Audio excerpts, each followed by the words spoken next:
Lean Six Sigma DMAIC model overview. DMAIC stands for Define, Measure, Analyze, Improve and Control. So DMAIC is a continuous improvement model, and it is in general a structured way to define, assess and improve a process.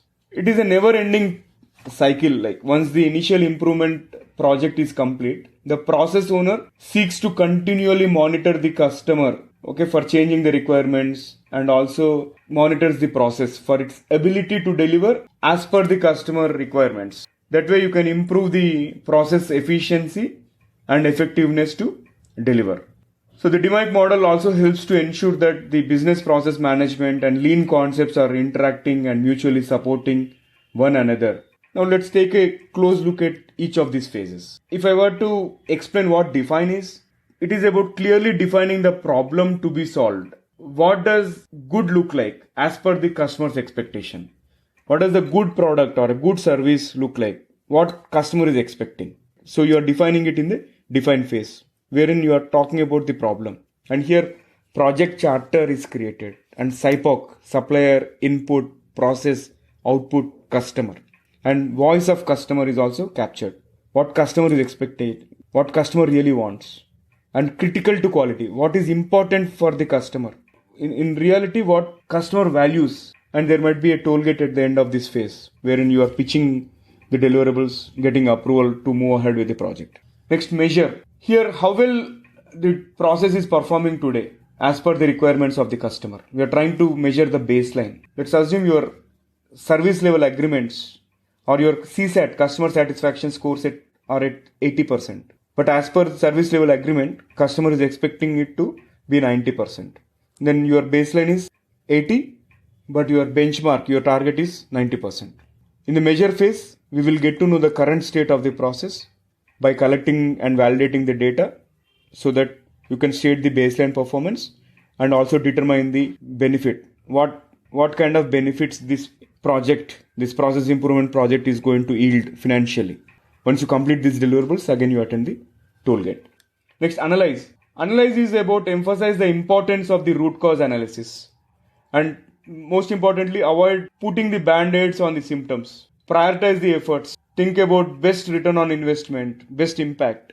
In analyze, essentially, you are using data to determine the process performance and understand the root cause, where exactly process is going wrong.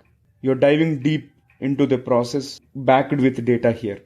Identify the waste, determine the root cause, and then prioritize the areas to improve. Because there might be 10 problems. You will not solve all the 10 problems. You'll solve top 2 or 3 problems, which will give you maximum bang for the buck. This is about analyze. Improve.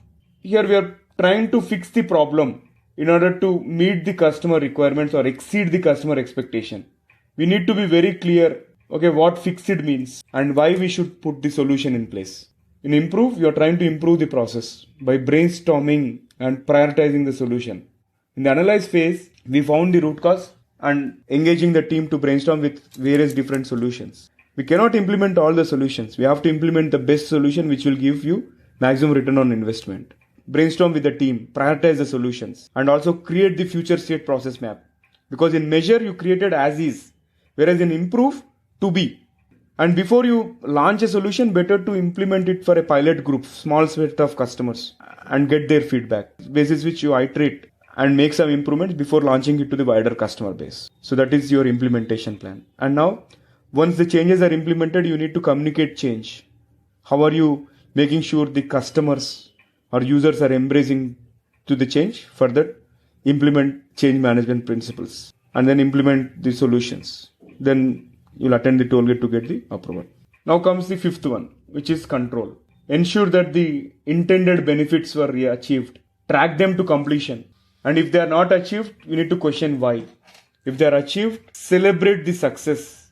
Sometimes there are failures. Recognize the failures early and celebrate the failures also. It is important to fail fast because at least you learned something out of that experience. Prepare a control plan to see who is going to monitor the new process so that users are using the new process but not deviating the old process. If at all the project has led to implementing a new system, make sure the old system is decommissioned.